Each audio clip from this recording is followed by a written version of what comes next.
Hey, Alyssa. Alyssa. Steve, it sent it your way. Wow, look at that. All right, folks, are we ready? Courtney's in. Grab him.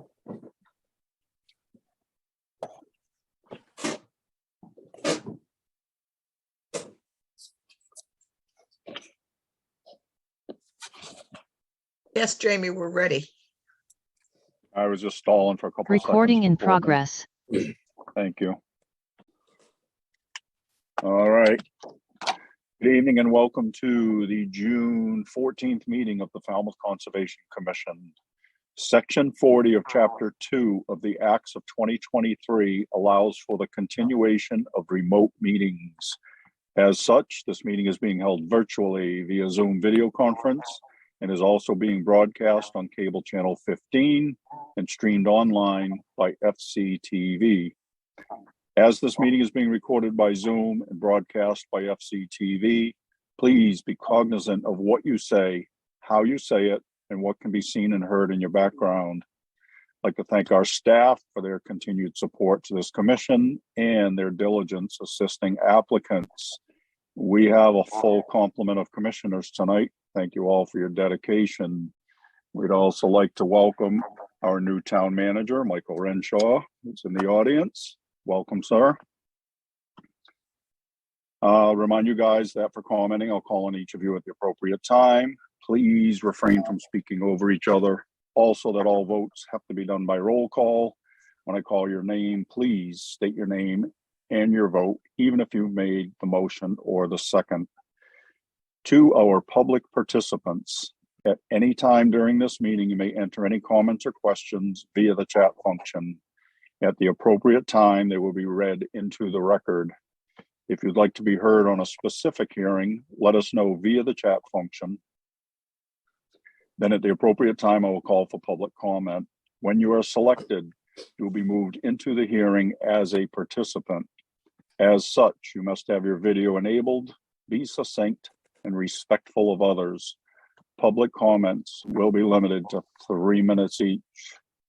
Regarding RDAs, under a request for determination of applicability, the applicant is asking the commission to determine if the provisions of the Massachusetts Wetlands Protection Act and/or the Falmouth Wetlands Bylaw apply to their proposed project.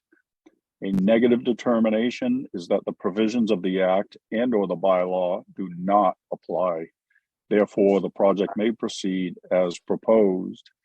However, a positive determination means that the provisions of the Act and/or the bylaw do in fact apply. Therefore, the project would require a notice of intent application. Therefore, as an applicant, you want to hear a negative determination.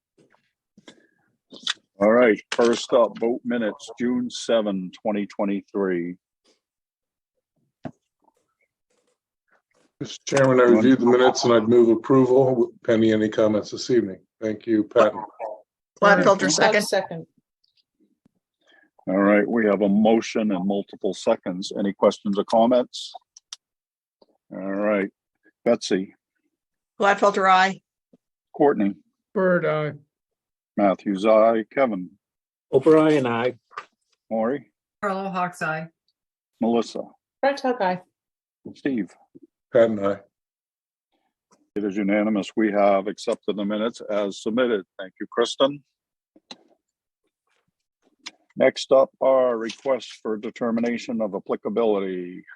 First up, Albert Gabrielli, 93 BB Acres, Falmouth, Mass, for permission to establish a path into Vista Prune according to FWR 10.18 10B.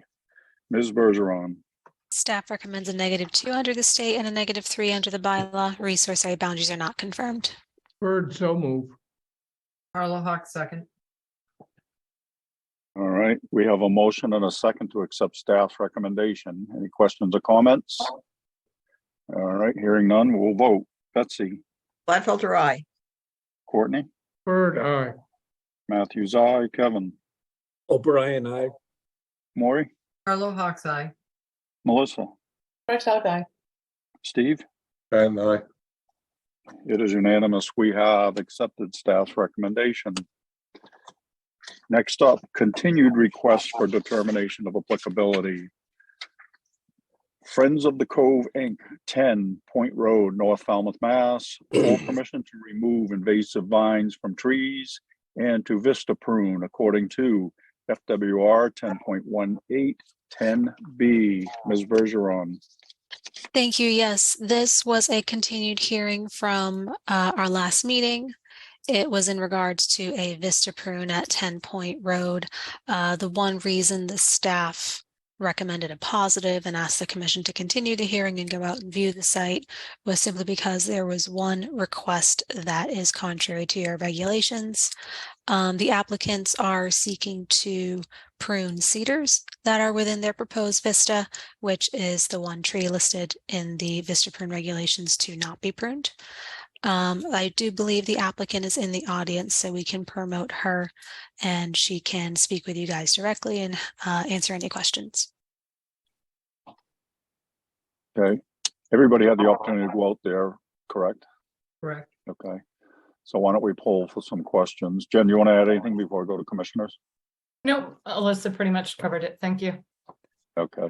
Betsy? I didn't make it. Thanks, Jamie. Okay. Courtney? I didn't have a chance to get out there. Okay. All right.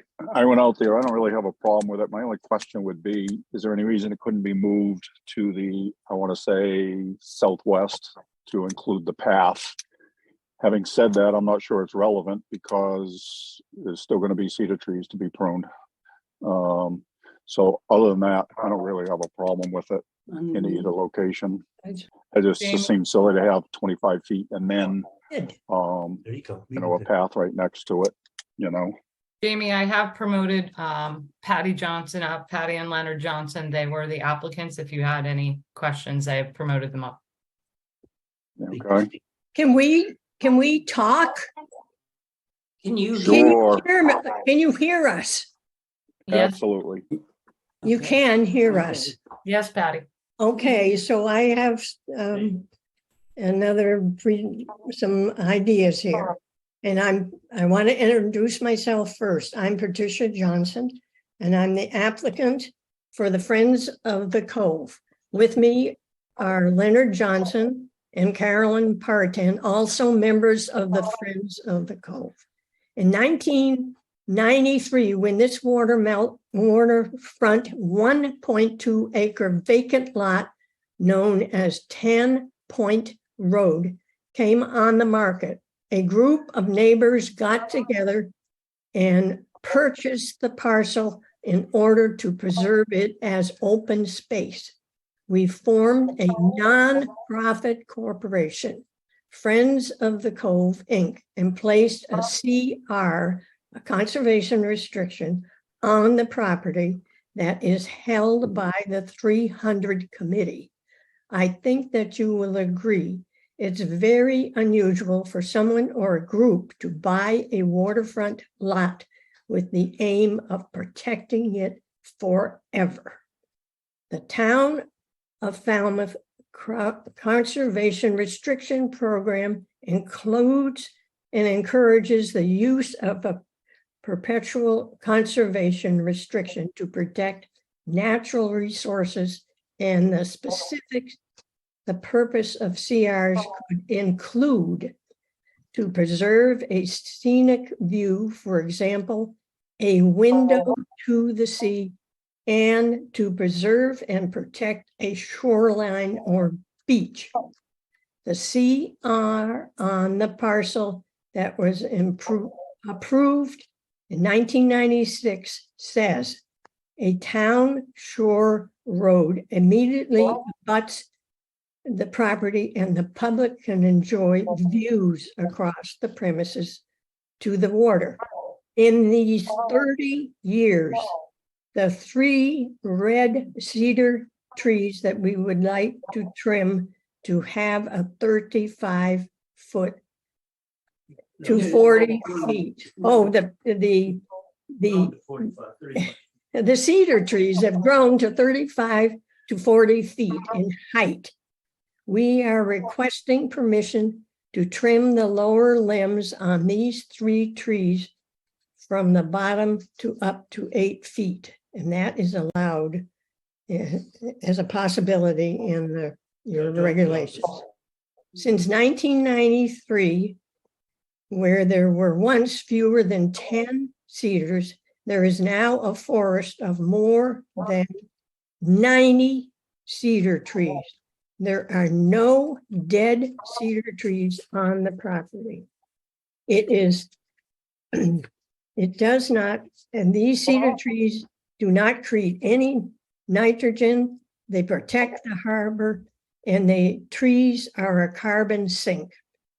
The proposed removal of bittersweet and honeysuckle, the CR was amended in 2013 to encourage best management practices and specifically permits the removal of invasive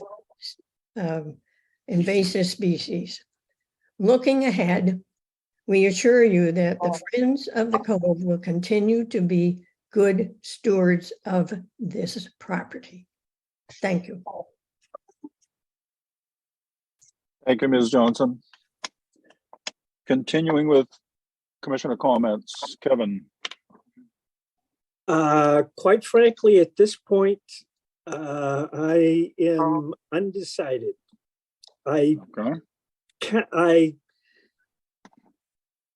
really feel strongly about the prohibition against trimming of cedars, but given the particular circumstances, especially that the viewing corridor, if you will, is for public good and not a private interest, I'm going to make up my mind at the last minute. Thank you. Fair enough. Maury. I have to agree with you, Jamie. I was thinking about moving the vista closer to the path, and I'm supporting this, and as you know, I'm a cedar tree freak. I love them, but this is an 1.5 acre property almost, undeveloped, no nitrogen, no septic, no foundation, no impact. It's naturally vegetated itself with pioneer cedars, as happens when you don't mow and manicure and cut and prune. It's a beautiful piece of property. I think they've been great stewards to it and the public good to have a vista, and to allow the rest of the trees to grow in a healthy state. At some point, they may have to come in front of us to do some thinning or something, so they do maintain their health. So I do support it, and I would like to amend it that it moves closer to the path so that it creates less cutting. Thank you. Thank you. Melissa. Thank you, Mr. Chair.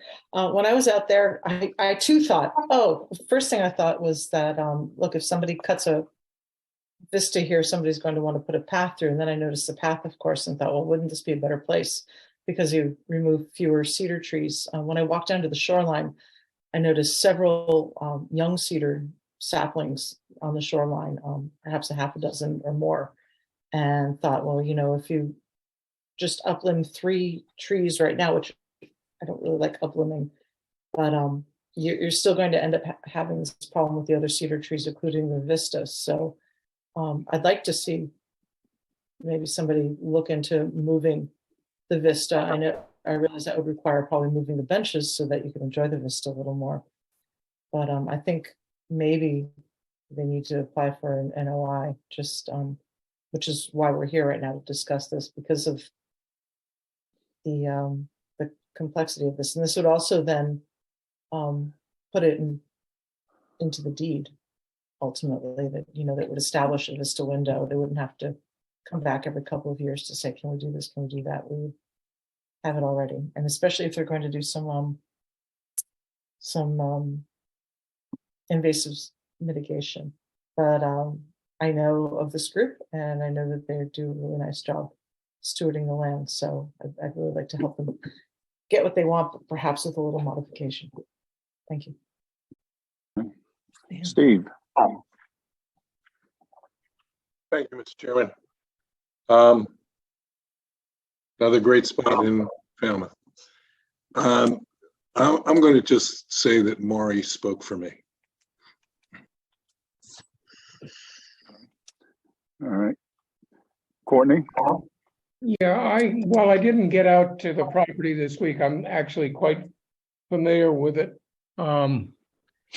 Patty and Len are good stewards of the land, and I think what they propose is responsible, and I would support it. Okay. All right. Anything else from the board? Melissa? So thank you, Jamie. I'm getting a little confused here because I thought we were here to discuss whether or not we were going to either move forward with a positive, which would trigger an NOI, or if we're actually going to just allow this to happen. I mean, what are we actually? No, that's what we're doing. Yeah, But because we've okay. had the opportunity to go look at it, we're going to let people speak. Yeah. And Patricia asked to speak, so we're Yeah. letting her. I mean, you know, a lot of RDAs are pretty cut and dry. There's no issue, if you will. This one's a little more than that. That's all. But yes, that's what the vote will come down to. Okay. So, thank you. and I'll explain that when we get ready to. Patricia, do you have anything else you'd like to add? You're right here. Maybe my sister will speak. I would like to Introduce yourself. All right, get right. I don't know. Can you? clarify on the what it means to be a 1A corporation, which is what Friends of the Cove is. That's a Massachusetts nonprofit. Nobody can personally benefit from it if we went out of business or if we sold the property, it would still have the permanent conservation restriction, and any proceeds would have to go to a similar nonprofit, so that there is a public, the Attorney General's office supervises nonprofits. If that the proceeds are appropriately redirected. So this is, nobody benefits. There's not a profit motive as there would be with a private property.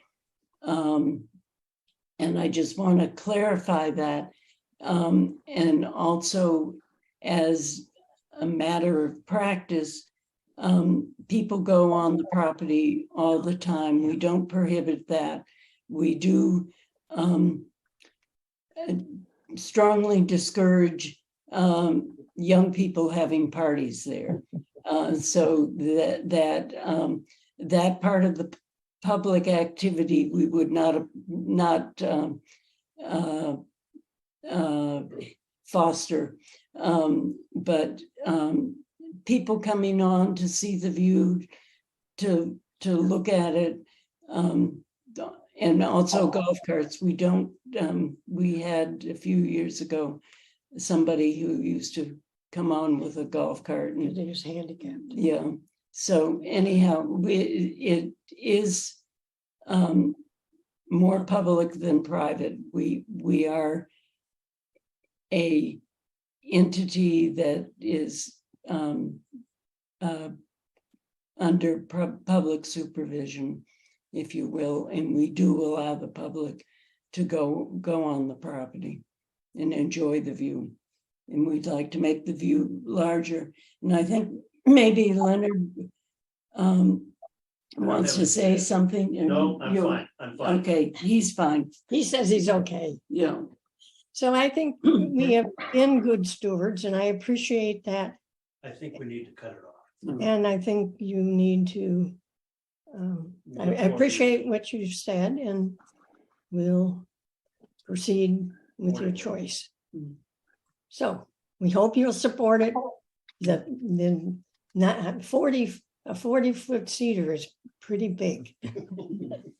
And we're not touching That's most of it, enough. Enough. okay? I've Thank said, you. all they're telling me not to say anymore. I'll make a motion for a negative determination. George, second. Good. All right. Everybody clear what the motion is? Okay, so we have a motion and a second for a negative determination. Any other questions or comments from the board? Alyssa, you good? Ms. Bergeron? All right. All right, again, the motion and the second's on the tip. Melissa?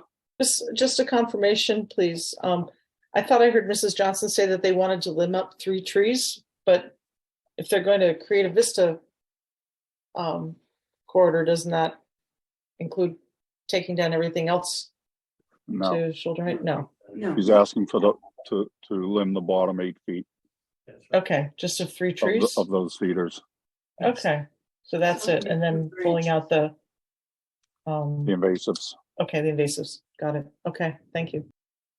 Good? All right, again, the motion, the second on the table is for negative determination. There's nothing further. We're gonna vote. Betsy, Gladfelter, aye. Courtney, Bird, aye. Matthews, aye. Kevin, O'Brien, aye. Maury, Carlo Hawks Eye. Melissa, Right, tug eye. Steve. Pat and I. It is unanimous. We have issued a negative determination. Thank you, Ms. Johnson. Thank you to the staff for their extensive background on this. Thank you. I don't know whether. You're probably off now. All right. No, Patty, you're still there, moving me back into the attendees. Night, Patty. Good night, Patty. You can celebrate with those young kids out there now. Night, Johnsons and Partans. Yeah. Thank you. Say no to golf carts.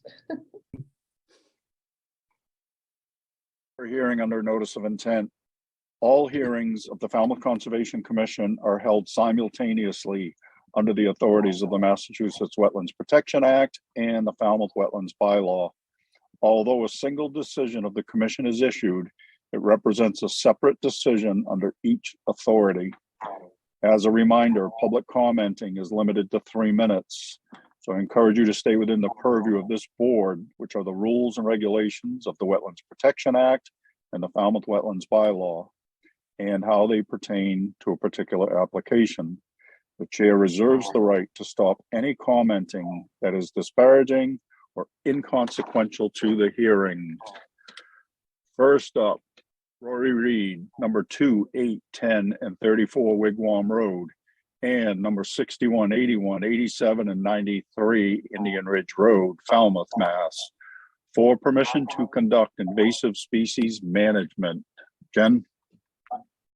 Yes, Mr. Chairman, I have promoted Nate Goshgarian up from LEC to present the project to the board. Nate, nice to see you again. Nice to see you too, everybody. It's been a while.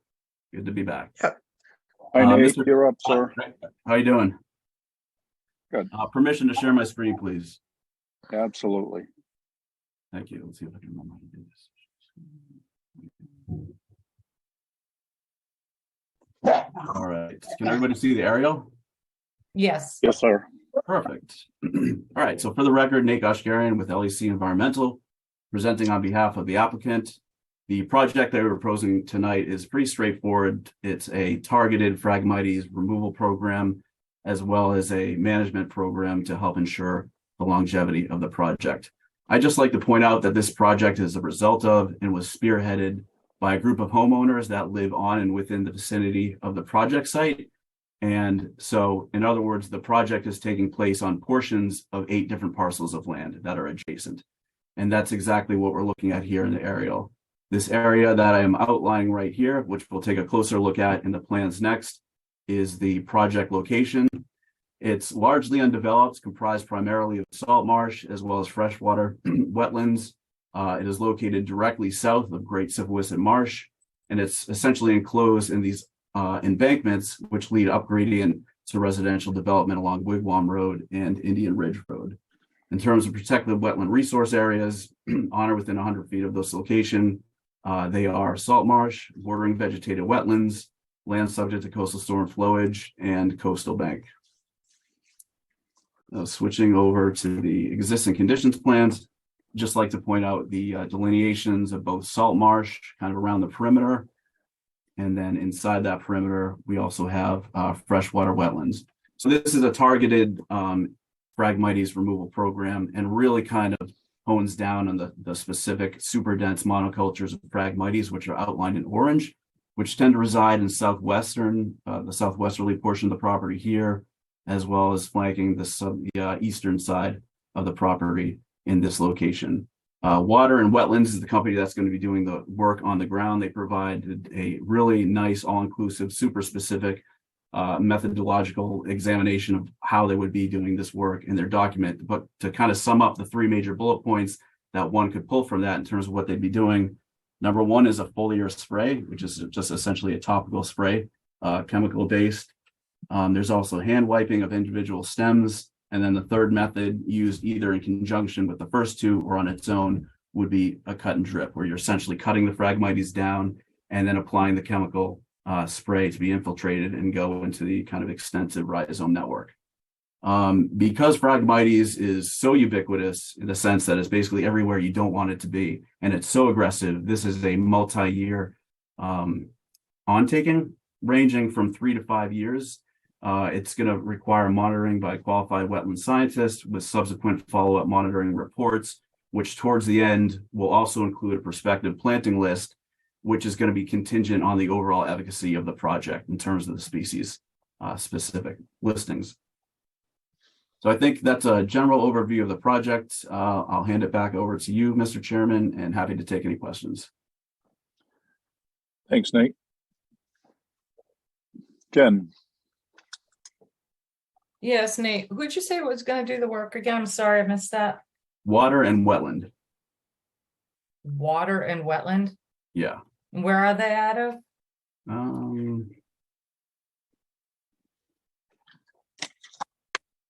Upton.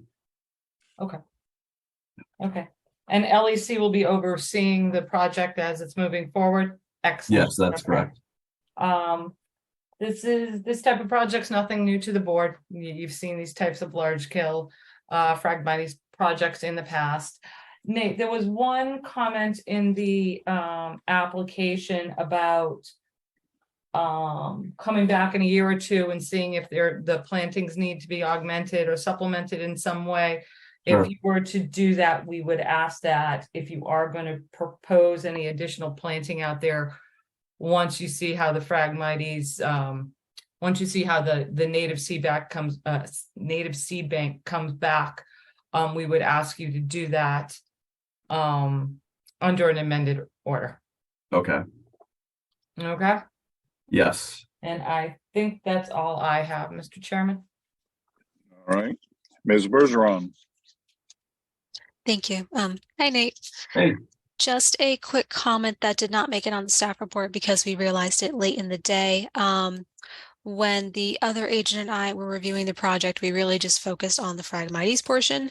I didn't realize there were a couple of issues on the applicant's property itself to be addressed. I don't think it's worth bringing it into this application because it's such a separate project, but we'll reach out to, it looks like Falmouth Engineering at some point just to address those. Okay.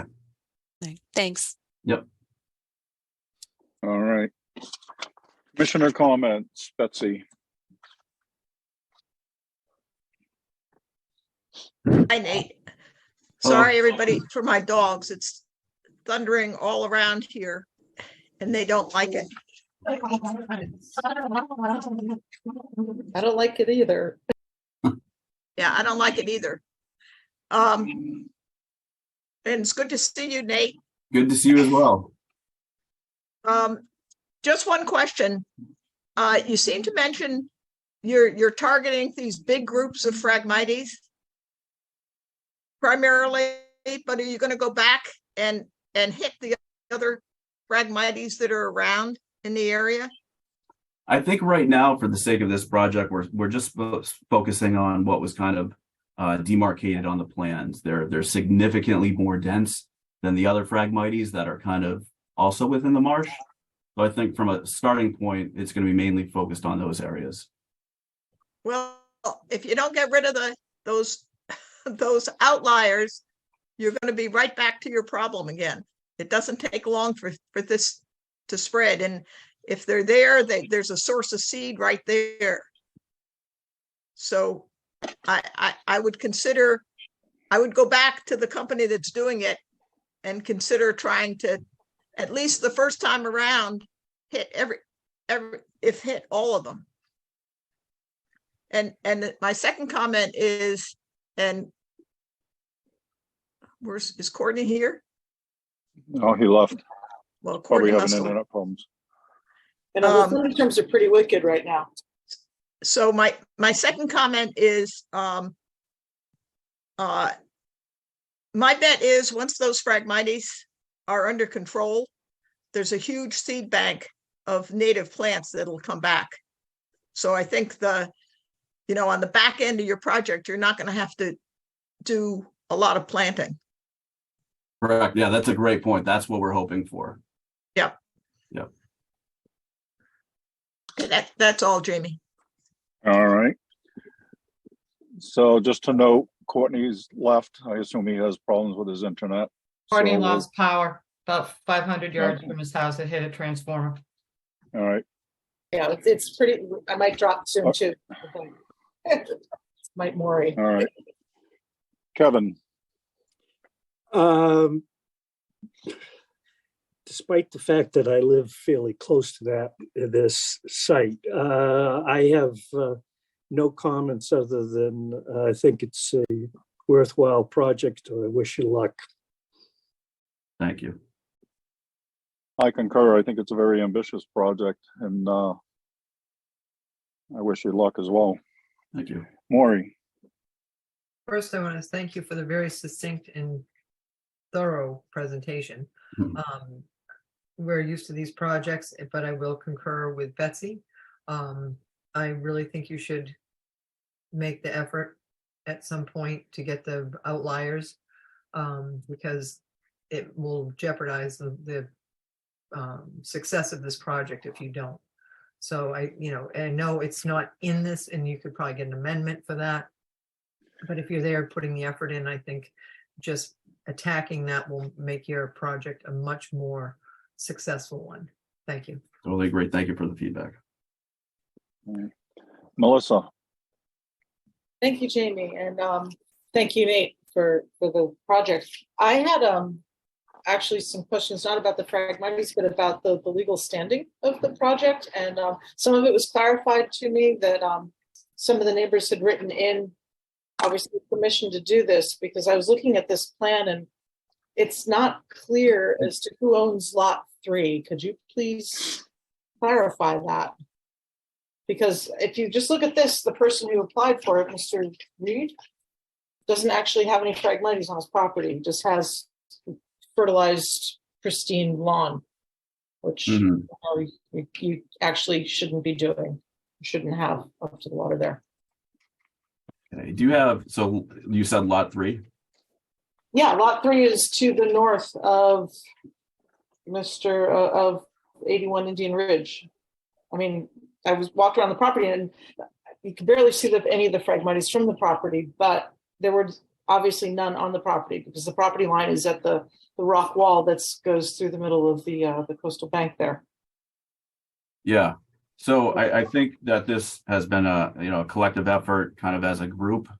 I understand your point, not necessarily having the Phragmites on the cited subject property, but I think just the community as a whole kind of made a decision to go forward this, since it's kind of a general spread benefit to the salt marsh complex itself.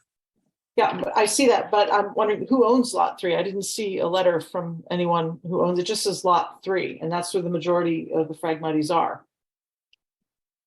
I mean, I saw letters from the Barneses and from the Beriskis and the Andrewses and a couple of other people. I'm assuming one of them is the Lachahat. Melissa, according to GIS, it's the property owner at 81. Okay. Do you agree with that, Nate?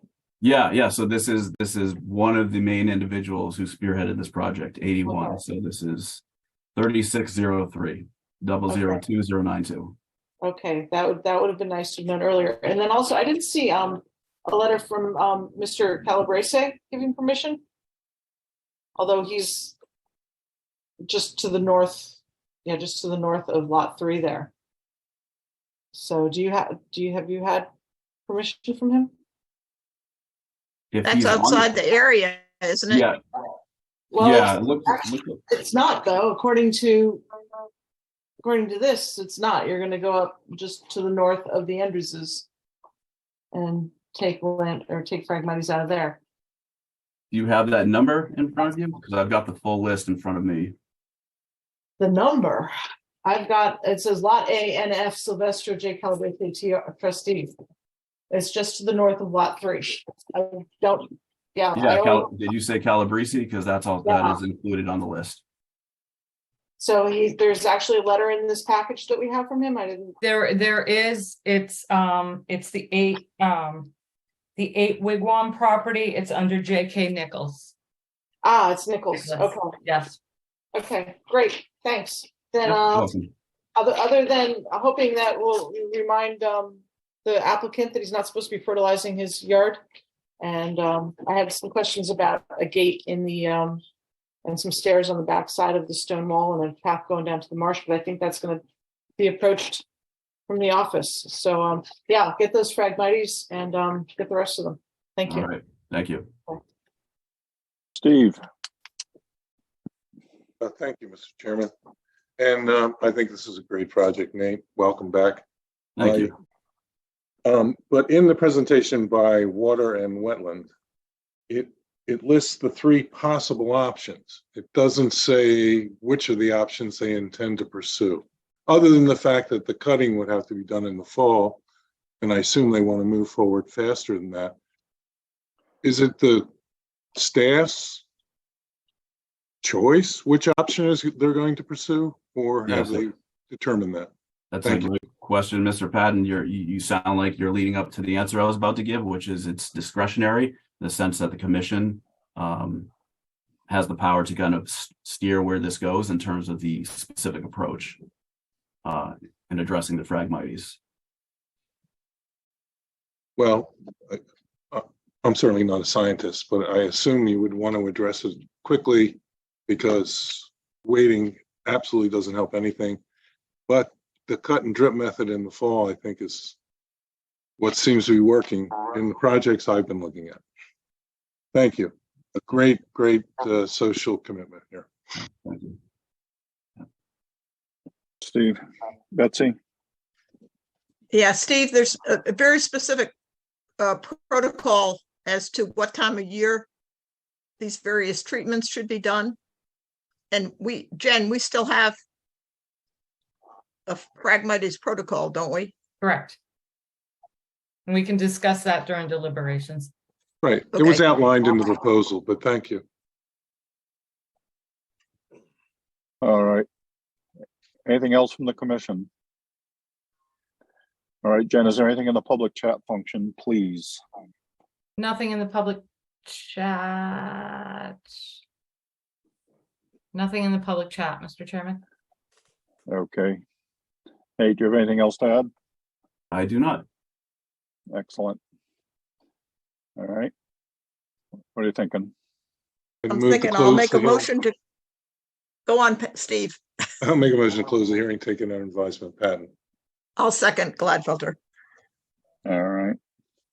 Thank you. We have a motion and a second to close the hearing, and I said it already, but just for the record, Courtney left the meeting right at the beginning of this hearing, so he won't be on the quorum. All right, we have a motion and a second. Any other questions or comments? Hearing none, we're voting. Betsy. Gladfelter, aye. Matthews, aye. Kevin. O'Brien, aye. Maury. Carlo Hawk's eye. Melissa. Tug eye. Steve. Patton, aye. It is unanimous with this quorum. We have closed the hearing. Thank you, Nate. All right. Thank you Nice for to your see time, you everybody. again, Nate. You as well.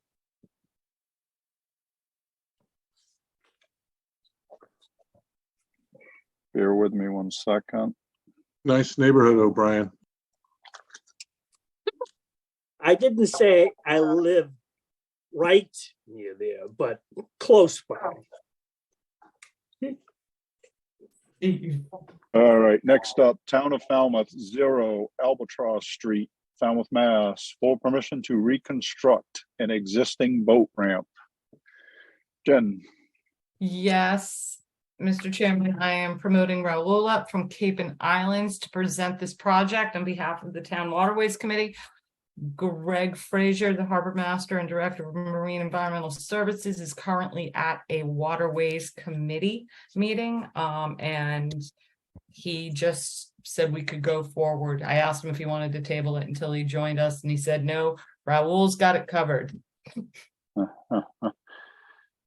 Mr. Lizardi, you're up, sir. Good evening. For the record, Raul Lizardi from Cape and Islands Engineering, representing the town of Falmouth on this project. This project is similar to several projects that the town has undertaken over the past 4 or 5 years.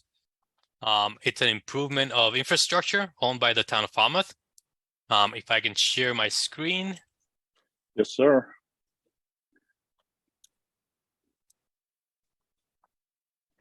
So this first image is the locus map of Woods Hole.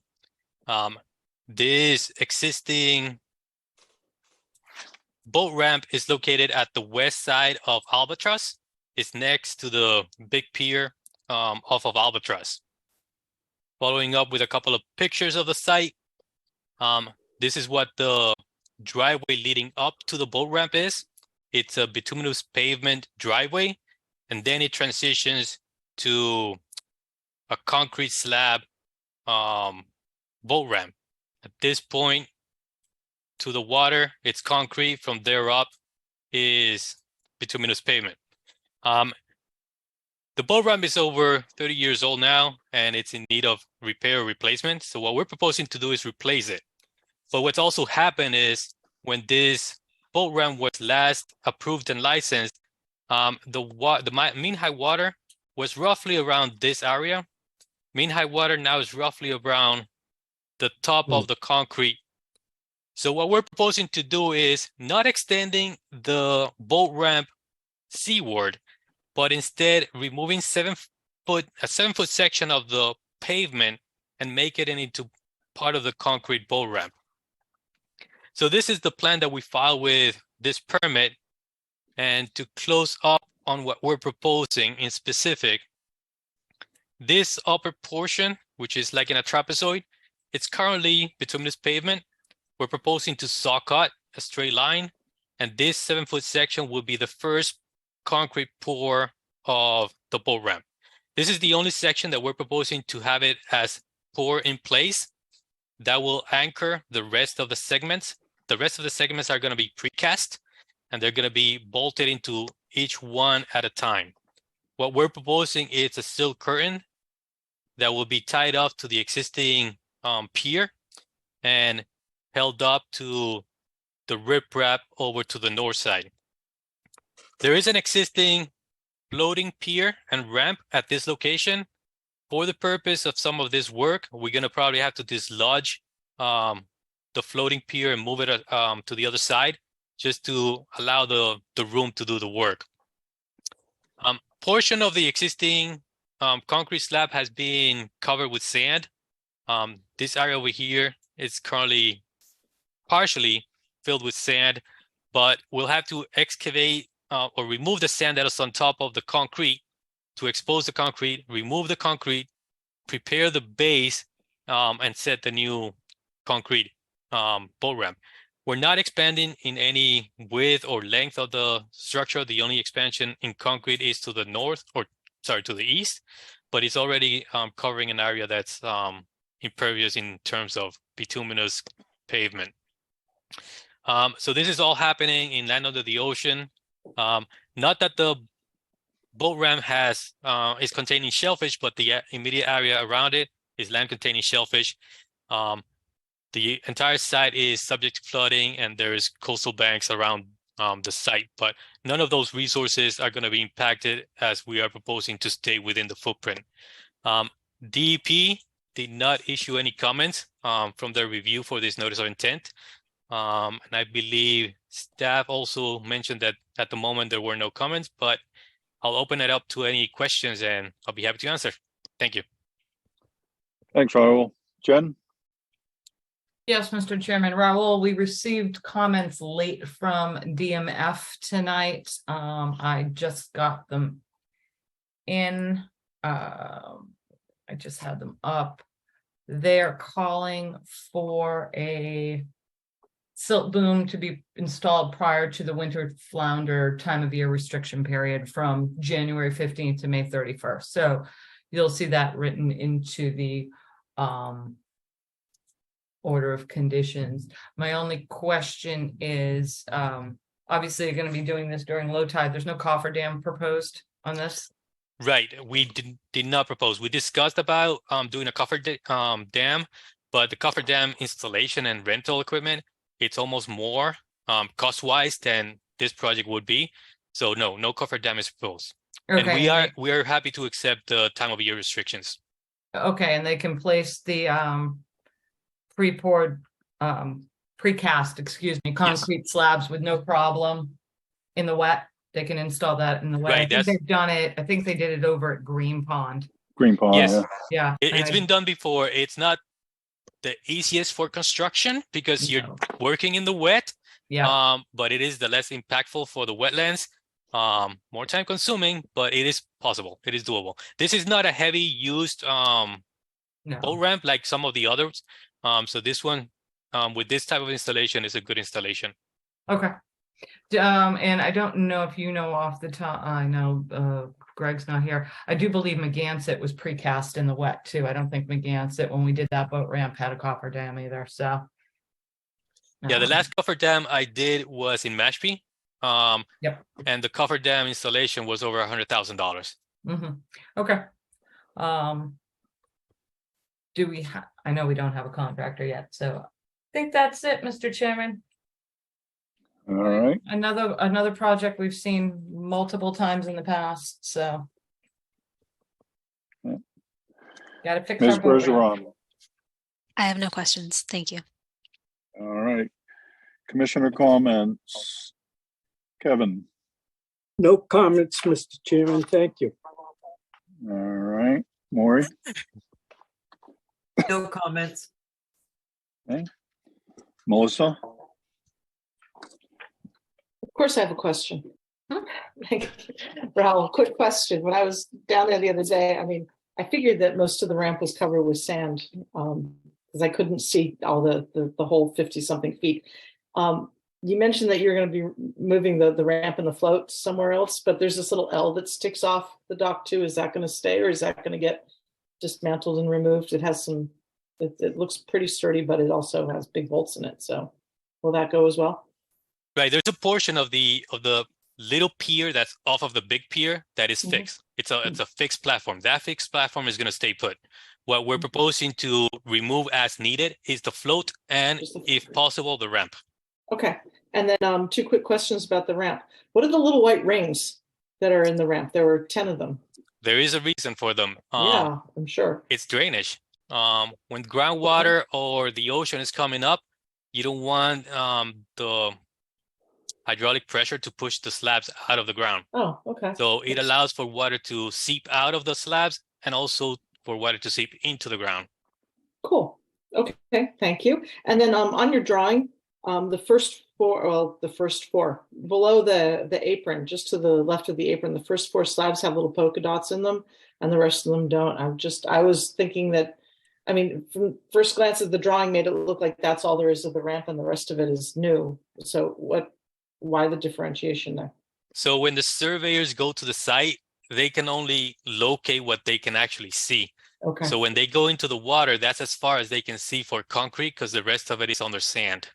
Yep, that's as far as I saw too. Okay, I just wanted to confirm that the rest is really there. Okay, is it there? I didn't dig it up, but that's the license. I mean, I wasn't going to walk that deep into the water. I was clothed. So, okay, thanks. That's it. Looks pretty good to me. Thanks. Excellent. Steve? No questions or comments. Thank you, Mr. Chairman. All right, Betsy. Good presentation, Raul. No questions. All right, Jen, is there anything in the public chat function, please? Nothing in the public chat, Mr. Chairman. Thank you. Then I'll make a motion to close the hearing and take it under advisement. Gladfelter. Then I'll second it. Oh, Oh, we got a little competition there. All right. sorry, Steve. We have a motion and a second to close the hearing. Any other questions or comments? Hearing none, we'll call for the vote. Betsy. Gladfelter, aye. Matthews, aye. Kevin. O'Brien, aye. Maury.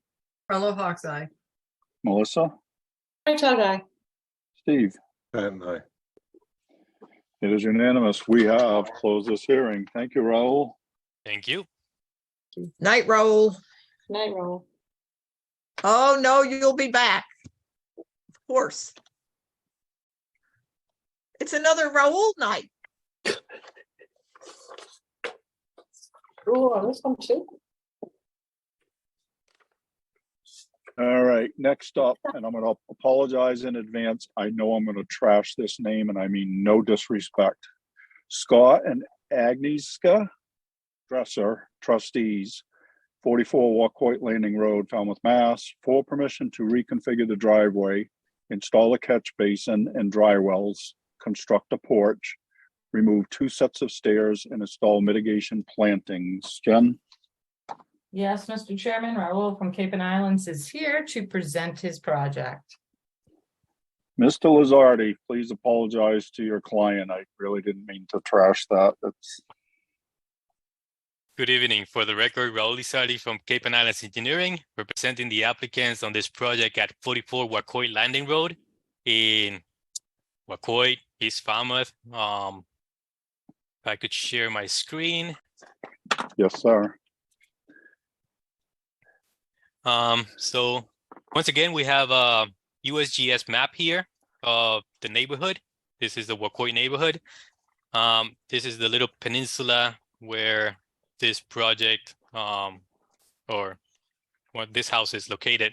This little circle is where the house is located, 44 Wacoit Landing, one of the first houses coming down Wacoit Landing Road. The project before you is for doing some improvements to the existing dwelling. And the wetland resources on or around 100 feet of this project is land under the ocean, which is Wacoit Bay, land containing shellfish. There's a salt marsh, there's a coastal bank, and there's land subject to coastal stone throwage. Sorry about that. This is a blow up of the site plan that we're proposing. So the main house is going to be remodeled. And I know that the instructions on, or the description of this project indicates that there are 2 stairs that are being removed. In reality, it's 3. So right now, the existing deck on the back has a set of stairs. It's a double stair that's being removed. Then on the south side of the house, there's another landing and set of stairs, and it's kind of like an enclosed area that's being removed. And the front entrance stairs is also being removed. Now, in terms of benefits, the removal of the stairs for the deck would prove to be kind of significant. This is the Falmouth 25-foot velocity zone. This right here is the FEMA velocity zone. So we're actually removing structures within the Falmouth velocity zone, the 25-foot velocity zone, and relocating it mostly entirely outside of the Falmouth velocity zone. So it will be an improvement. However, within the buffer zone B, there's this proposed driveway that's being proposed here. There's a new septic system that's being proposed. Right now, the existing septic system is a cesspool right at this location, which is right at the top of the coastal bank. The cover is to grade. We're proposing to abandon that septic system, that cesspool, per Title V, and replace it with a Title V system further away from the wetlands. The overall project requires mitigation for the improved development in the A zone and the B zone. And I believe there was a miscalculation in the application by 1 square feet in the required mitigation. In reality, the calculation requires 1,317 square feet of mitigation planting. The plan and the application cut it short by 1, but the real number is 1,317, not 1,316. I did visit the site after receiving comments from staff. All the stakes that I was looking at, they looked pretty good, except for the stakes of the mitigation, where it kind of showed the stakes for mitigation 4 foot further away from their actual proposed location. So yeah, we kind of missed on that staking for the mitigation, but the staking for the proposed structures and all the other work seemed to be accurate when I was on the site, but the mitigation staking were off. The required area is still the 1,317, and that's what we will do. The other improvement that is being proposed here, for those who went to the site, there are no gutters or downspouts at this house. Right now, everything sheet flows off the roof, and at least in this location, it's created a depression right against the foundation. The water puddles there for a little bit until it overcomes and it flows directly down the coastal bank. So that's going to change. We're proposing downspouts and dry wells. So that's one of the improvements we're proposing. For this driveway, we're proposing a low point with a leaching catch basin at this location. There's another one further up outside of jurisdiction to intercept the majority of the water that's on the top part. There is a recommendation from staff to kind of separate the proposed mitigation from the existing Japanese knotweed. Japanese knotweed is very aggressive. It's non-invasive. My understanding is that it was brought to the States for the purpose of erosion control. This bank that you see at this location is completely full with knotweed. So I believe the intent is that there will be a barrier, a root barrier, to kind of separate or keep in check that growth. We don't want to remove it at this time because everything is Japanese knotweed and it will leave the bank bare. So what we're proposing to do is just cap it there and do the mitigation plantings on the upland side of that. That's practically my presentations, and I'll be happy to take any questions. Thank you. Thank you, Raul. Jen? Yes, Mr. Chairman. Raul, I think it would be important to move the staking so your applicant is aware of where those mitigation plantings are going to go. I mean, we can look at a plan. We've been doing this a long time. We can gauge it, but sometimes to an applicant, I think it's important to get the staking right in the field so they're aware of how far that mitigation is going to encroach into that lawn area. Right, and if I could just jump in, after we received the staff report, we did contact the homeowner and we informed them that yes, the staking was mistakenly placed. It is really closer to the house than what is shown on the site, and they're fine with it. They understand they have to plant 1,317 square feet. Mm-hmm. But also the staking should be correct for the contractors that are going to be doing the planting work. So yes. The staking does need to be corrected in the field and will probably be written into the order. That bank is pretty steep. I remember going out with Matt a couple of months ago looking at it, and the bank is all knotweed and is incredibly steep above that revetment. So the root barriers should be installed, or I know, I can't remember if Matt and I talked about them coming in for an invasive species plan or not, but where are the, how many trees are you proposing on this site, Raul? So there's 2 proposed trees. Those who are looking at the plan, actually, I'll share my screen once again because it's probably easier. And we did talk with the homeowner about the placement of the trees. So one of the proposed trees will be kind of in the south corner, and another one will be in the area where the cesspool is going to be abandoned. Okay, so you'll have to recalculate the mitigation to put the 5-foot diameter around the tree where the shrub's gonna go. My understanding is that these two trees are part of the mitigation. So this is part of the mitigation. So it's part of the calculated area.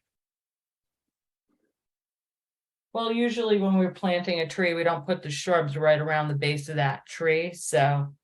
But the board can discuss that. And your front porch labeled as the front porch is proposed, correct? That's correct. The existing steps and landing are being removed and replaced with the front porch and Okay. steps. And then where is the cesspool is where on the plan? It's just right. I'll share my screen Is that once where again. that tree was? Yeah. All right, so the tree, just if you can label the cesspool, because when we're looking at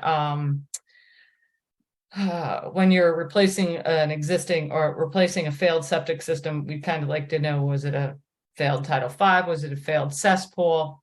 So just in the future, Raul, if you could just label that, it makes it a little easier for the agents to kind of understand what they're looking at. All right. Yes. Thank So right now the plan labels it as concrete cover. Okay. Yes. That's the cesspool. That's cesspool. Okay. Thanks, Raul. That's all I have, Mr. Chairman. Yeah. Just a quick All right. heads up. I'm getting some light flickering in case I'm gone. It's a, Me too. it's bad. Yeah. All right, Ms. Bergeron. Thank you. All my questions have been answered. Thanks, Raul. Excellent. All right, commissioner comments, Maury. I just had two questions. I know that bank is really steep and the barrier will help. But will there be in the future maybe some knotweed eradication there? Proposed at some point? So the homeowner has looked at that and may revisit it. For this project, they decided just to, instead of doing the mitigation as the restoration or plant management, they want to tackle that later because it is going to be, like Jen said, the entire bank, and it is very steep. So they need to get someone that understands what they're going to be doing here because this is almost one-to-one slope. And yeah, it's not just, I think I saw some bittersweet in addition to the knotweed, but the knotweed is really dense. Oh, yes, it is. It's awful. So that was one. And then they're not, because this is Walkway Bay, there was no plan. I see they're going to have probably living quarters or a bathroom anyway in the garage. Are they? There's no plumbing proposed for the garage, no connection to the septic at all. I thought I saw a pipe to it. Am I wrong? There is one, Raul. Oh, I'm sorry. I stand corrected. There is plumbing in the garage to the septic tank. Yeah. So I guess, I mean, if it's a 5-bedroom house, I'm assuming you'll get that at the Board of Health. That now it's 6-bedroom. That they maybe would think about with the new regs that might be being put into place, and especially being in the Walkway Bay watershed. We can't make you do it, but you might want to let them know they might want to think about doing something for D-night system, just for the benefit of not having to do it at another point. And I'm going to cut it short because the lightning is really bad and we might all get shut off here. Thank you. Thank you. If I could just answer something back. So the existing house is a 5-bedroom. The proposed septic is for 5 bedrooms, so there's no increase in flow. The flow out of the garage not necessarily means that it's bedrooms. It could be sinks, but yes, there is going to be plumbing in the garage, but the total bedroom count will not increase. Well, you might want to think again, be prepared. They might want to make it a 6-bedroom with accessory apartment issues going on that people are wanting to put them in later. You're digging up the yard, dig up the yard. Yep, good point. Thank you. All right, Steve. I'm sorry, Melissa. Thanks, Raul. Nice project. I'll second Maury, what she said about the septic and the accessory apartment in the future. And no other comments or questions. All right. Steve, Thank you. Nice clean plan, no questions. Thank you. Betsy, No questions. Thanks, Raul. okay. Nice presentation, pretty concise. Thanks, Raul. Kevin, No questions, Mr. Chairman. Thank you. all right. Jen, is there anything in the public chat function, please? Nothing in the public chat, Mr. Chairman. All right. I'll make a motion to close the hearing and take it under advisement. Carlo Hawk, second. Gladfelter. All right, we have a motion and a second to close the hearing. Any other questions or comments? Hearing none, I'll call for the vote. Betsy, Did you call on me, Jamie? I did. Betsy, Yeah, sorry, things are going kind of in and out with the storm. Gladfelter, aye. Matthews, aye. Kevin, O'Brien, aye. Maury, Carlo Hawk's eye. Melissa, Right, guy. Steve. Patton, aye. It is unanimous. We have closed this hearing. Again, Raul, thank you. Thank you. Good night, everyone. Good night, Good night, Raul. Raul. Good night. All right, continued request for hearing under a notice of intent.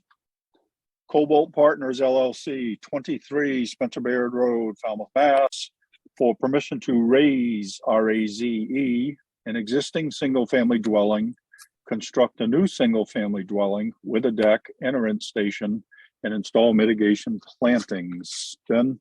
Yes, Mr. Chairman, we got a late continuance date for July 12th. They're still trying to get on the select board's hearing.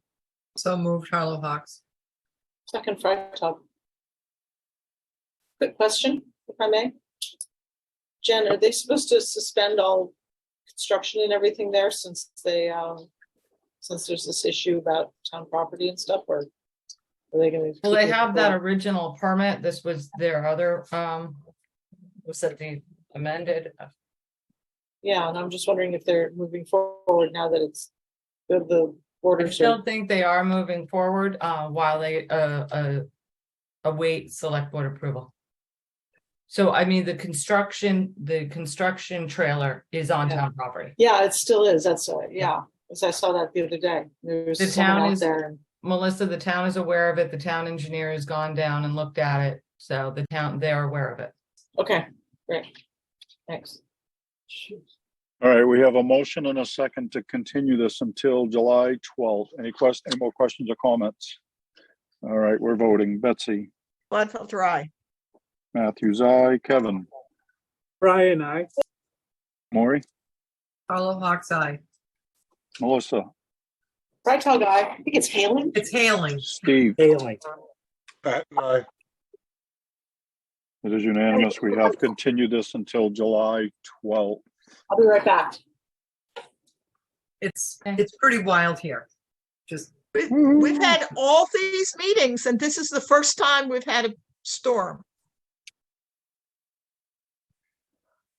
First time in a long time.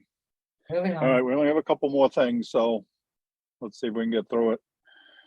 So next up, again, under continued request for hearing under a notice of intent is Stanislav Kaplikov, 19 Meadowwood Lane, Falmouth, Mass, for permission to remove an existing deck, construct a new extended deck, install a fence, and to install mitigation and restoration plantings.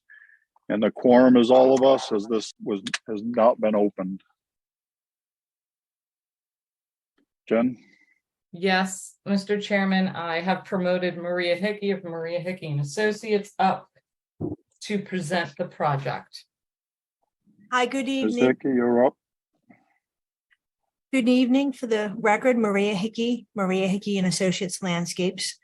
It is thundering pretty loud over my house, and my house has been struck 3 times by lightning.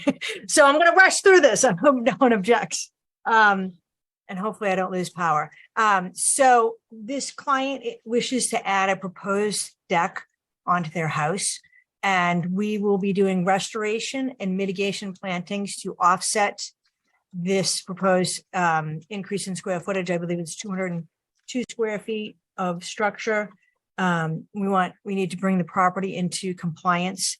The previous owner had cut some trees down and cleared some brush without a permit. So we are planning to restore those areas with a mix of native shrubs, and we have 4 native trees that are going in. The client has also requested permission to put a chain link fence around the perimeter of the backyard, which will be raised 6 inches for the passage of wildlife. The property abuts a right of way that people are hanging out there and performing drinking and drugs, and it makes them a little bit nervous. I have had the pleasure to meet with Jen and Alyssa out on site, as this was an enforcement order due to the cutting of the trees and the shrubs. So we have put together a plan to. Maria, do you have a plan to share with us, or? I don't. I thought John was going to be part of the hearing. Okay, continue and I will grab a plan for you. Yeah, I'm so sorry. No worries, Maria. But basically, my planting plan, I can read off what we have. It's a mix of native shrubs, Clethra, Myrica, Kalmia, Sambucus, and then for my trees, Acer rubrum and Quercus bicolor. There are a couple of stumps that we're going to excavate out so that we can remove the roots and have that area for planting. And our spacing on the Clethra and the Myrica is 3 feet on the Kalmia, 3 feet on center. The Sambucus, I'll probably go 4 to 5 feet because it's a spreading, sprawling shrub, and it needs a little bit of room to grow. Are you able to find a plan? Wow, it's hailing pretty hard here. Okay, we can keep going. Mr. Chairman, we've worked quite closely with Jacqueline Driscolli's office and Maria to get a plan together. And if you don't mind, Mr. Chairman, I can share my screen real quick in order to show all of you the plan. Is that good, Jamie? Yes. Okay. Yes. There you go. Can everyone see that? Not yet. Okay, There it is. here we go. There it is. Thank Okay. you. So the deck extension, reconstructed deck here. Your chain link fence, your fence is going to go right along here, right, Maria, somewhere around here? Actually, it's going to go the perimeter of the backyard, because if you Got it. see that proposed right along the bottom of the plan where there's a 10. Oh, foot yeah, yeah. wide Yep, right I away. see it. Right down there. Yeah, it was the Correct. safety fence right there. Thank Correct. you. And then the plantings will be banded in this area. Correct. And 4 trees. alongside, and then the trees. And this restoration is to deal with a past violation on the property. Correct. Okay, I'm going to stop sharing, Mr. Chairman, if ever that's okay. Thank you. All right. All right.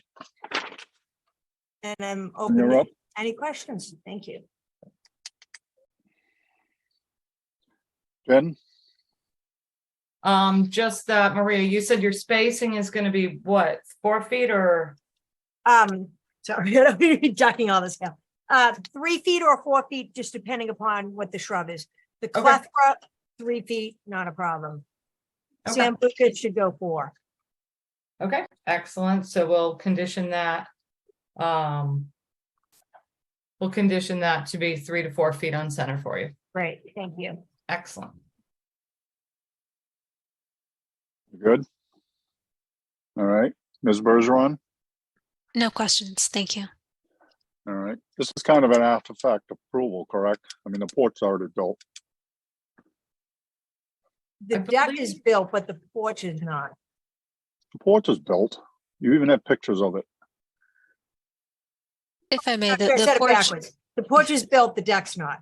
I'm sorry. Jen? Alyssa, Yes, there was a little mislabeling on the existing conditions plan that was submitted, so hopefully the revisions to the proposed plan clear it up. The existing porch was previously approved under an RDA. It is now the deck and the corner platform unit that they are proposing at this time. No mitigation required since the entire A zone will be fully vegetated per the restoration of the violation. Thank you. All right. Kevin? No questions, Mr. Chairman. Okay. Maury? The only question I had was for staff, that you're okay with that whole lower area to be perennial? The lower areas are not perennials. The perennials are on, that are in the B zone inside the native shrubs. Okay. So there's border perennials like where the back lawn is. Then we go into our restoration native And shrubs. so what's the closest to the resource, Marie? Because they're all hash marks, and I'm sorry, but we just get little black and white plans here. Sure. There is, I believe, an isolated vegetated wetland that's adjacent to this property, that borders the right of way. That's not what I'm at. I guess I'm looking at your plant list. Correct. And the plethora I can clearly understand. Yep. Actually, the next one down, it has I'm assuming that's the Candensis. Am I right? Yeah, Sambucus canadensis, that's elderberry. Okay, and then the black is the Calmia. And Correct. what's the next one? It should be Mirica. they have it, I know what Maury's saying. We'll make a correction on that, Maury. I see what you're saying. Okay, that's fine. I'm happy with it. I just thought the way it looks that the perennials were closer to the resource, but they're just the beautiful look front. Okay, I'm good with it. Thank you. It's just the way your legend and the way it is on the plan. I think it was mislabeled on the plan. We've gone through a few iterations of this plan, Maury, but we will clarify that in the conditions, and that will be Bayberry. Bayberry. Thank you very much. Yep. Great improvement. All right, Melissa? I wasn't present for the presentation. I don't know if I can. Okay. Steve? Thank you, Mr. Chairman. And thank you, staff, for working this out ahead of time. It leaves very little left for questions. I think that's their plan, Steve. I do too. Betsy? Yeah, I guess in deliberation, we can talk about the plan, but I think there's other things that need to be corrected on the plan, and there should be a correct plan before the project is done. We'll make sure there's a correct plan, Betsy.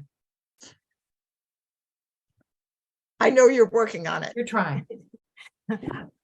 I think three of us here were under the assumption the correct plan had been submitted. Okay. We'll make sure that it is. All right. Betsy, you good? That's all, Jamie. Thank you. All right. Jen, is there anything under the public chat function, please? 1 second, Mr. Chairman. I'm shuffling Yep. papers. Nothing in the public chats. Thank you.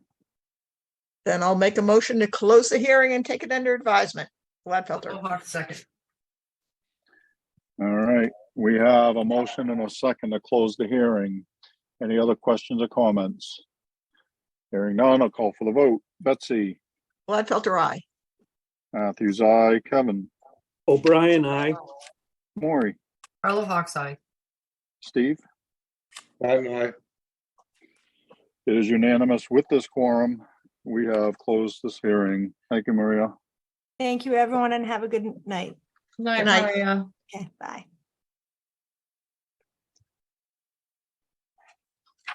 All right. That brings us to vote order orders of conditions.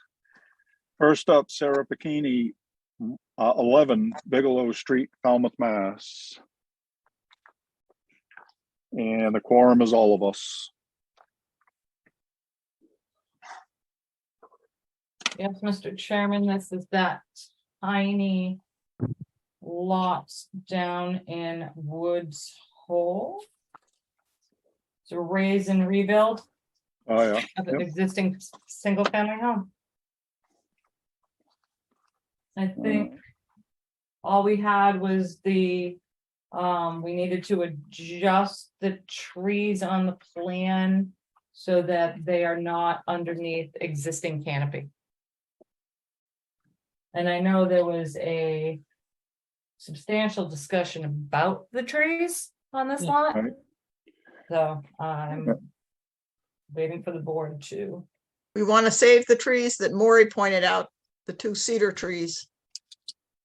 And actually, there was a question as to whether or not one of the ones up on the road was actually their tree or if it's a town tree. I'm pretty sure it's a town tree. The one the driveway is going into? Yeah, the one that the driveway is going into. The driveway that will open up their garage to water flowage when it comes in off Stony Beach. I'm not worried about that. I'm worried about the trees. Yeah, I know. The 2. Oh, and that would be northwest. that would be addressed under the town anyway when they do the opening permit. Are they gonna need a new street opening permit, Jamie, if there's already an existing kind of angled driveway there? If it's gonna get relined, yeah. Oh, realigned. okay. I wasn't aware of that, so. Yeah. Maury? It was the 2 trees to the north west, I believe, Jen. Yeah. I see 'em. 14 and Already 18. in vegetation. And there was another 20-inch one in the back corner of the house, just basically so if Maury's trees were on the northeast, or northwest, this one would be on the northeast. It was a double trunk cedar. The one on the northeast of the house, It's close. they'll be able to construct the house with that tree there. Yeah, Close. so my question is, we're supposed to be protecting the environment and enforcing our regulations, and people, they're coming to us with proposals. Do we ever say, build yourself a smaller house? This is building on the same footprint. This is an 8,000 square foot lot Not in the a same small footprint. house. It's not the same footprint. They're moving Well, it it's not back. the same footprint, but it's not a big lot and it's not that big a house. Yeah, I know. I was a question in general. And to answer that question, Melissa, yes, we have substantially changed project designs before in order for them to meet the regulations. I don't remember one to save a tree, but I know we have required applicants to reduce the scope of projects in order to comply with the regulations. Thank you. No problem. Maury? I know that Betsy had asked about caliper inch per caliper inch. The caliper inch is not caliper inch per caliper inch, but caliper inches versus what they're proposing. And I believe that they were all 2.5 caliper to 3-inch caliper trees, which is pretty much what you can, plant that's without severe difficulty making a huge hole and everything else. I just wish that they were putting a few more cedars back on because that's what they're predominantly cutting down. I think we should require more than 10 trees or if 2 trees are going to be saved, they said they were going to take down 10 and put in 10. Well, 120 caliper inches is a completely different order of magnitude than 25 caliper inches of little tiny new trees. So I think there should be a few cedar trees added to the other 8 trees that they're going to plant. There are tupelos and I can't remember what the other was. Some oaks, I think. I think there's a maple or something. But I do think we should have more cedar trees. because it really was not substantially planted. So can we have them put a little grove of cedars in the back corner, the northeast back corner of the property? Well, given where the property is, that can be worked out with the staff as to the most appropriate place, but a grove of, say, 5 cedar trees should be planted somewhere. Melissa's correct. The northeast corner is probably the best area on the lot to put them. Okay, then put it in the northeast. Okay. Just 8,000 square feet, let's leave room for growth. And so Right. there was also talk about the coastal bank that's right in front of the house, that they're going to take all the shrubberies out so that the builders can get to the house there. I mean, do we want them to reinforce the coastal bank a little more? I mean, they're going to be driving all up and down it the whole time. They said that they were going to have foundation plants. Where those are foundation ornamental. plants anyway. Ornamental. They're not stabilizing the bank. I mean, it's a little coastal bank, but there's some larger, several inch in diameter shrubs of various types on it. Right? There are banks and banks. This is not a bank that's producing sediment for downstream beaches. It's not. Nor is it a bank that's going to do much good in a coastal flood. Okay, I'm just thinking about our regulations, and banks are banks. Consistent. All right, anything else? Melissa, if you'd like some language about stabilizing the front of the coastal bank along the roadway, we can add some language in to revegetate that to further stabilize it. Yeah, because they're basically going to destroy the thing when they're going in and out with the big machinery. Okay. And tearing down the house and building a new one. Okay. Thank you. No problem. All right, what are you thinking? Make a motion to issue an order of conditions as discussed. Gladfelter. Carlo Hawk, second. All right, we have, excuse me, we have a motion and a second to issue an order of conditions. Anything further? All right, we're voting. Betsy, Gladfelter, aye. Matthews, aye. Kevin, O'Brien, aye. Maury, Carlo Hawk's eye. Melissa, Tall guy. Steve. Pat and I. It is unanimous. We have issued an order of conditions. Thank you. Next up, Town of Falmouth Waterways Committee, corner of Scranton Avenue and Clinton Avenue, otherwise known as Simpson's Landing, Falmouth, Mass. Yes, bulkhead reconstruction.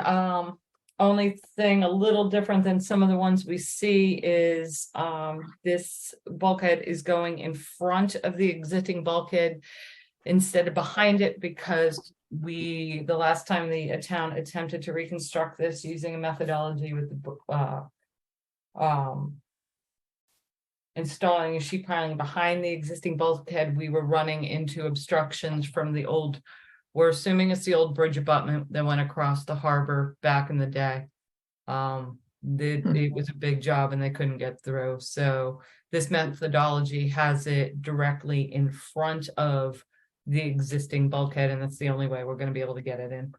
They did do the, I think Raul said they did perform the soil borings right in front of that bulkhead to make sure we weren't going to run into that same obstruction they kept hitting a few years ago when we tried to reconstruct it. And we will just follow the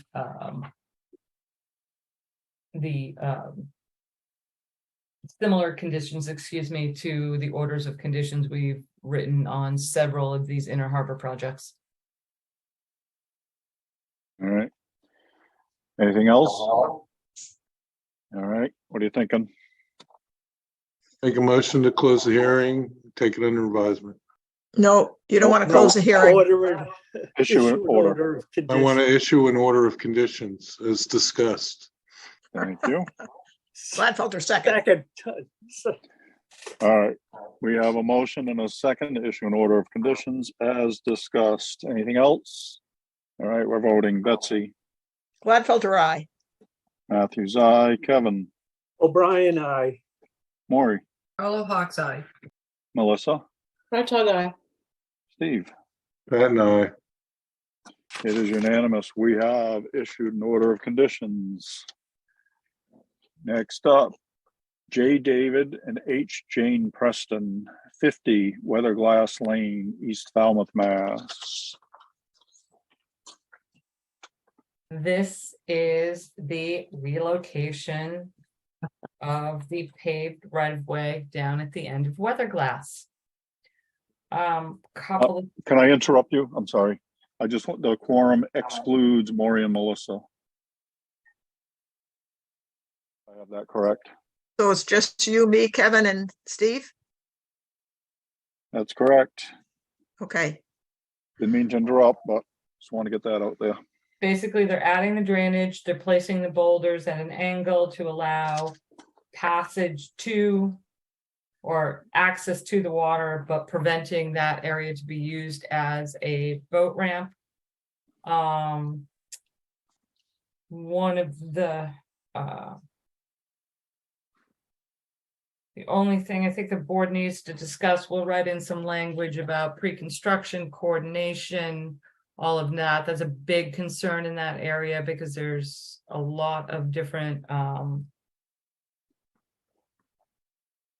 players in this, hiring different companies to conduct portions of the work. So we will require a pre-construction meeting with all contractors, not just one, with all of them at the same time. So we are all on the same page of how this project is going to be sequenced. Because once they remove that pavement, any rainstorm like we're experiencing today will wash everything right into Great Pond. So they're going to have to stabilize that, secure it, and have some good plan in place when they start construction. I think one of the things that I wanted the board to discuss was that green space on the side of the right of way. We had, I think they had proposed pasture rows, and I think some of the residents were concerned with the pasture rows because rows does grow through runners, and it can kind of take over an area. Is there something else the board might want to see in that area that would not require as much maintenance as, let's say, Rose does? What would you recommend? I mean, anything's going to have to be cared for and watered. I know the residents wanted it to be grass. Staff was kind of leaning towards more shrub material. We can come up with a list of, up in that area, we could put clethora, we could even put like low bush blueberry up towards the upper portions of the right of way closer to the cul-de-sac, and put more of the salt marshy species down towards the end. So we can come up with a planting scheme for you. But Just a little diversity in species and heights. Give the little kids some blueberries to pick, and well, I'll draft something up in the order of conditions. But I think the biggest thing is going to be that pre-construction meeting and just coordination, and kind of once the project starts, I kind of want a weekly progress report, because definitely this has the ability to get away from them if they're not watching this project carefully. In theory, this project isn't going to take all that long either. So, no. If they're on it, it should go pretty quick. I have a note in here about an environmental monitor. That's when we, when they weren't really giving us any, coordination. I think, give the staff the chance to meet with the contractors, and we'll kind of get our comfort level there.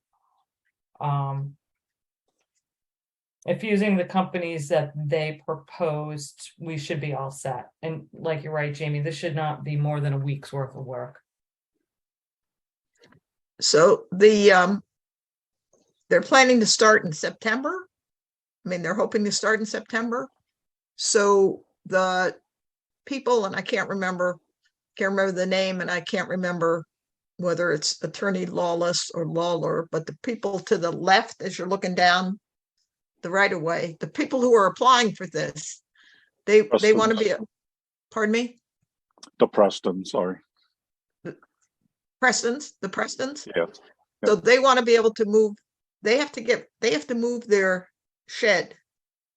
Correct. So they want to be able to do that before the rest of the work starts. Correct. So This is can you write that into the order? absolutely, and I'm also going to make the findings that this is to address an enforcement order. Because remember, this started off with an enforcement order, and then they realized that the right of way was in the wrong location. So they have to remove the shed, they have to regrade that whole slope, they have to remove all of those cedars, replant those, add their fencing, Bergen on the other side, on the right side. So Lawler was representing the Prestons, Lawless was representing the Bergens. They need to saw cut their pavement off of their property, and the whole thing needs to be shifted to the south with the drainage put in. So yes, Jamie, I think the pavement and the drainage part of the project may just take a week, but some of the other prep work they need to get there is going to take a little. And they're going to have to stabilize when they regrade that slope onto Preston's property. They're going to need to stabilize that whole area. So Great. Yep. I will write that order of conditions. In that case, All I'll right. make a motion. I'll make a motion to accept the order of conditions as discussed. Gladfelter. O'Brien, second. All right. We have a motion and a second to issue an order of conditions as discussed. Anything else? All right, Betsy. Gladfelter, aye. Matthews, aye. Kevin? O'Brien, aye. Steve? Pat and I. It is unanimous. We have issued an order of conditions. Thank you.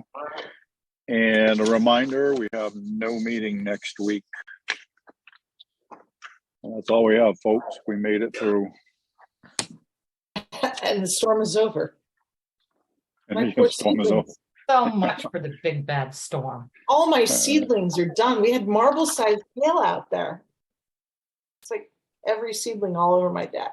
It's just, Bye, peonies.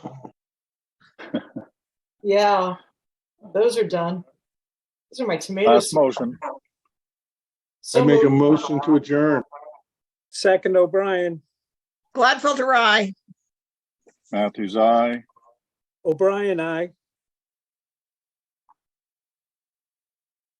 Uh-oh, Maury. Maura, you're on mute. I am so sorry, I'm on mute. Harlan Hawks, aye. Fragile guy. Pat and I. It is unanimous. We are adjourned. Thank you, everyone. Thank you. Have a great Night, Fourth, everybody. everyone. Good night, guys. Bye now. You can go out and check the damage.